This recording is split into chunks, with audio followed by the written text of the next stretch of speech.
Hi, I'm Marcia Lehman and I'm a Knox County Master Gardener. Today I'm at the home of another Master Gardener, John Payne, who has lots of azaleas, and we've chosen these red ones to work on today. So as in any pruning job, the first thing you want to look for is dead, diseased, damaged, dysfunctional. John doesn't really have anything dysfunctional because everything is in a bed. It's not going to interfere with lawn mowing. But the first thing we noticed was that this looks rather dead.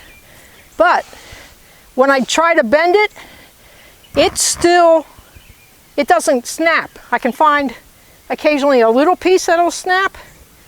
But for the most part, while this looks dead, it's not yet dead.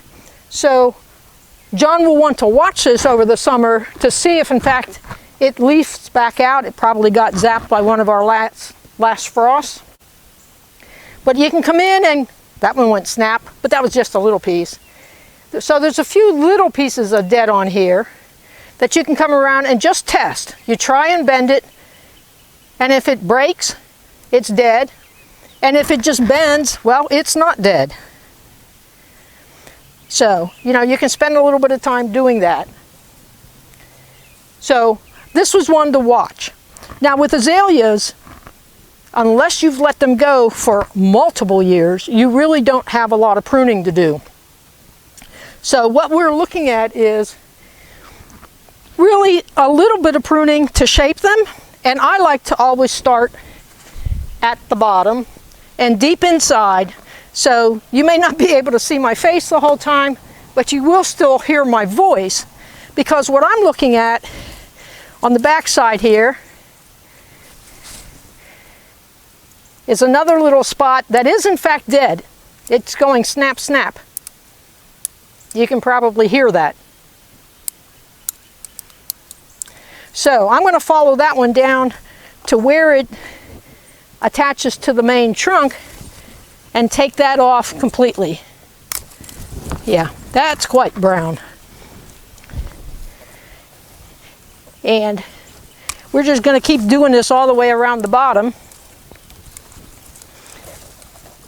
because this doesn't add any value to the plant.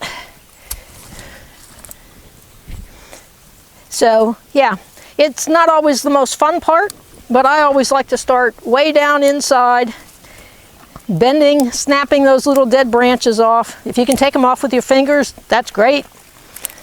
If they're a little bigger, you may have to use the pruner. And I don't see anything in here today that will require the use of the lopper. So everything I'm doing is with my hand pruner, which I have already sanitized. And I'm just kind of scouting through the center of the plant. And any little really spindly things can also come out. So far these are all dead. So this is what you don't see when you're standing on the outside of the plant.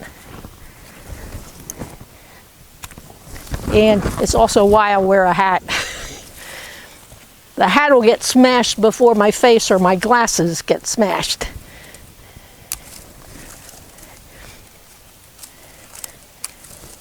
So this is the more meticulous part of the job.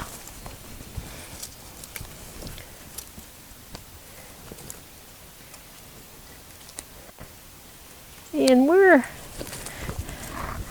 as I say, you can't always. That's a volunteer red bud. I don't think you want a red bud in your azalea bed, so we'll just take that out. That's the other thing you find when you come in here to clean out. I'll ask John, you want Virginia creeper? No, I think we can do without that. Okay, so the Virginia creeper comes out. Okay.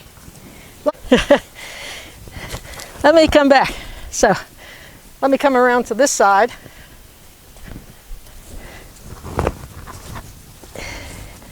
To see if there's any. Yep, there's a little bit of dead stuff over here.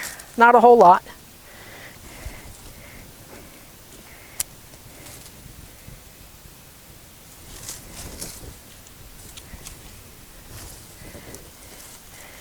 Pull it apart. Now I'm starting to look for branches that want to grow back into the center, which generally causes them to cross, and then they'll start to rub and create a wound, which becomes then an opening for disease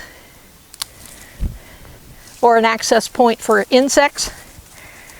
So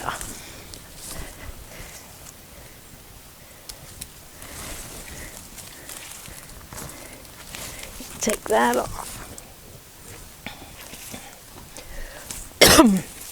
Excuse me. So at this point, it's not just dead. I'm looking at things that are crossing and rubbing. Because to keep your azaleas healthy, you need to get a lot of sunshine into the center of the plant, and you need good airflow through it. This is not a real thick plant, so I won't be taking out a lot, but I will be taking out a little bit.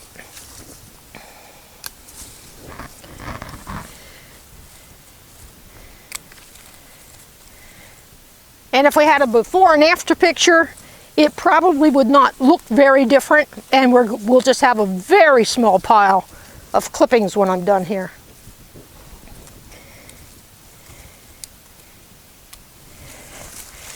Okay, so that one's good. This is just a little bit of stuff. And the one that wants to grow back towards the next plant, need to give John room to get in between his plants. And frankly, that is probably about it for this particular azalea bush. As I say, there's another one right behind it. It may look like it's all one plant, but it's not. This is one, that's a separate one. And that's as much touch-up as I would do. I can now, standing here, look down in and see through all the branches, see the trunk, and that tells me I've got the opportunity for sunshine to come in here and to get good airflow. So if you do this little bit of trimming every year, hopefully you'll never have to do that really drastic renovation pruning of an azalea. So 5-10 minutes each year spares you the hassle of having to do the major work every 10 years, and keep your azalea shrubs the size you want, the shape you want. All is good with the world. I hope you picked up a couple pointers today. Thank you for joining us.